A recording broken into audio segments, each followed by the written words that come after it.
Python interview trick சீரீஸில் இன்றைக்கி என்ன பார்க்க போகிறோம் அப்படின்னா ஈக்குவாலிட்டி ஆப்ரேட்டரும் ஐடென்டிட்டி ஆப்ரேட்டருக்குள்ள டிஃப்ரென்ஸ். அதாவது ஈக்குவல் எங்கே யூஸ் பண்ணணும், இஸ் எங்கே யூஸ் பண்ணணும் அப்படின்னு சொல்லிட்டு பார்க்கலாம் சிம்பிளாக. ஸோ ஃபஸ்ட்டு ஈக்குவல் என்ன செய்யும் அப்படின்னா, நம்ம ஒரு வேல்யூஸ் கொடுத்தோன்னா அந்த ரெண்டு வேல்யூஸ் ஈக்குவலாக அப்படின்னு சொல்லிட்டு செக் பண்ணும். ஆனால் இஸ் ஆப்ரேட்டர் என்ன செய்யும் அப்படின்னா, அந்த வேல்யூஸ் எங்கே ஸ்டோர் ஆகிருக்கோ அந்த மெமரி லொக்கேஷனை கம்பேர் பண்ணும். ஸோ இதுதான் இதுக்குள்ள டிஃப்ரென்ஸ். இது எக்ஸாம்பிள் நம்ம பார்க்கலாம். இப்போ நான் 2 லிஸ்ட்டு க்ரியேட் பண்ணியிருக்கேன்.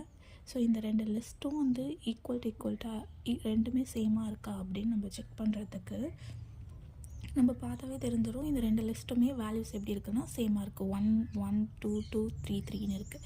ஸோ நீங்கள் இப்போ இது ரெண்டுமே ஈக்குவல்ட்டாக செக் பண்ணணும் அப்படின்னா ஏ ஈக்குவல் பி சொல்லிவிட்டு இந்த ஆப்ரேட்டர் நீங்கள் செக் பண்ணிங்க அப்படின்னா நம்மளுக்கு ட்ரூன்னு வரும். இதுவே நீங்கள் இது வந்து வேல்யூஸை கம்பேர் பண்ணும். ஸோ ஏவும் பியும் சேம் வேல்யூவாக இருக்கான்னு செக் பண்ணும். ஸோ அதனால் ஈக்குவல் போட்டிங்கன்னா வேல்யூஸை கம்பேர் பண்ணி நம்மளுக்கு ட்ரூ வரும். இதுவே நீங்கள் வந்து ஈக்குவலுக்கு பதிலாக இஸ்ஸை சொல்லிட்டு போட்டிங்களா, இஸ் ஆப்ரேட்டர் போட்டிங்க அப்படின்னா நம்மளுக்கு ஃபால்ஸ் வரும். ஏன்னா இது வந்து வேல்யூஸை கம்பேர் பண்ணாது, மெமரி லொக்கேஷனை கம்பேர் பண்ணும். ஸோ இதுக்கு ஒரு எக்ஸாம்பிள் பார்த்தீங்கன்னா, ஃபார் எக்ஸாம்பிள் இப்போ நான் வந்து சீன்னு ஒரு வேரியபிள் க்ரியேட் பண்ணுறேன். அதோட இது வந்து வேல்யூ வந்து சேம் அஸ் பியில் என்ன வேல்யூஸ் இருக்கோ அதே வேல்யூஸை தான் நான் சிலேயும் போட போகிறேன். C equal to B.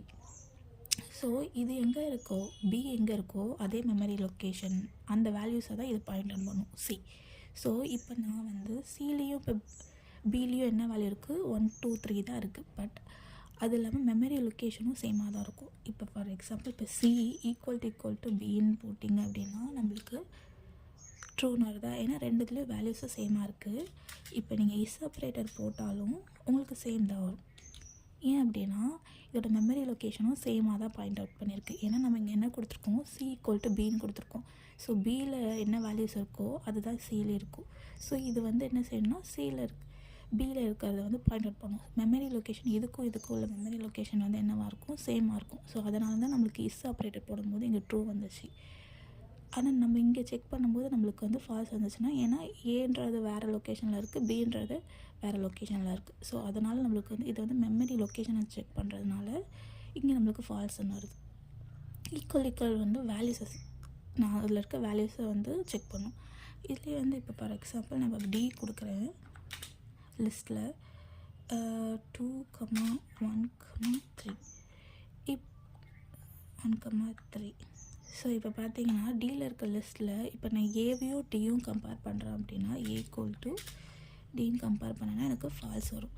ஏன்னா இதில் பார்த்தீங்கன்னா ஃபஸ்ட்டு ஏழு என்ன வேல்யூ இருக்குது, 1 இருக்குது. 1ம் 2வும் கம்பேர் பண்ணணும். இது ரெண்டுமே வந்து சேம் கிடையாது. ஸோ ஃபால்ஸ்ன்னு ரிட்டர்ன் பண்ணிடும்.